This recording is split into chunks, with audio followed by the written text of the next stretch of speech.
My journey to Corban was largely the athletic route. I went to an ID camp with my best friend out here in Oregon, first time playing in sleet.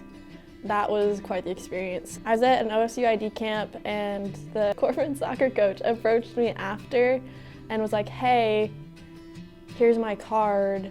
We want to see you play again. Like, contact me when you have games out here. And I was like, okay, cool. Like, that's super neat. It's NAI, so you can get recruited a little younger. This is my first college coach that contacted me. And then after that, I went home. My older sister Mikey, signed with University of Montana, and immediately I felt the pressure, gotta find a school. But the cool part about that was that God already provided something for me, so I had something to work at, something like a goal. And then I contacted the coach and he was like, actually, we want you to come out for a practice. So then they flew me out here. I went on the little Corban tour with our admin and I loved it. Immediately I loved it. It was so refreshing and easy to be here. It felt like home immediately. They were building the Younger Center still. And the Younger Center to me looks a lot like the ranch, the Washington Family Ranch, the Young Life camp. It's built the same way and I was like, this is it. They were playing indoors at an indoor facility at the time and it was just super easy to tell that there was good team chemistry. They learned my name, they knew my name, which was super important to me. Then after that, talked with the coach after the practice. Had to go catch a flight home because it was fly in, practice, fly out kind of a thing, very tight schedule. And he was like, yeah, I'm interested, I want to give you an offer. And I was like, no way. So I ended up waiting a little bit because I wasn't sure. And then I signed and it was a big deal. Then went through the rest of high school, played really well, played club really well. And then I got this pretty intense ankle injury that I'd been building on, and I ended up having to have an ankle reconstruction, was in a boot waiting for them to confirm it. It was kind of a tough summer trying to get back in shape after being out for 8 months. We went through the workout packet, was ready-ish by the time we got here, cleared right on time, and then was able to play and keep up. And I did end up earning minutes, which was really encouraging for me. I don't regret any of the choices I've made to get here in the slightest. The community here is unreal.